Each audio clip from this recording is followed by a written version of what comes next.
مديرك اداك شروط معقدة زي دي كده وقالك في خلال 5 دقايق الاقي الملف قدامي. تعالى اقولك ازاي تعمل كل ده في خطوة واحدة بس من غير ما تتوتر خالص. احنا دلوقتي المدير ادالنا 3 شروط. قال لنا ان اي موظف شغال في قسم المحاسبة زودهولي 1500 جنيه، وان اي موظف شغال في قسم الموارد البشرية اخصم لي منه 400 جنيه، واي موظف شغال في اي قسم تاني زودهولي 250 جنيه. احنا دلوقتي عندنا 3 شروط، ده معناه ان احنا محتاجين 2 اف، لان عدد الشروط بيساوي ان احنا لو عندنا 4 شروط يبقى احنا عندنا 3 اف. هنقول يساوي اول اف بتاعتنا، بيقول لي والله اف القسم ده بيساوي كلمة محاسبة، وهنثبتها عن طريق اف 4 علشان ما تنزلش ما تسحبش معانا. احنا عايزين كلمة المحاسبة دي ثابتة عندنا في كل حاجة. والله لو القسم ده مكتوب فيه كلمة محاسبة وثبتناها، هات المرتب بتاع الموظف وزود عليه 1500 جنيه. تمام؟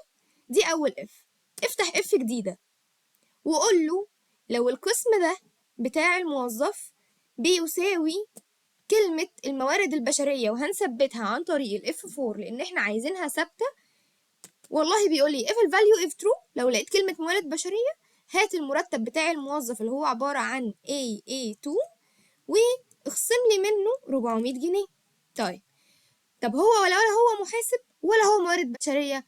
قال له خلاص يا عم if value if false، مش هنفتح if جديدة، خلاص if value if false هات المرتب بتاع الموظف اللي هو AA2 وزود عليه 250 جنيه. اقفل الأقواس بتاعتك يا باشا.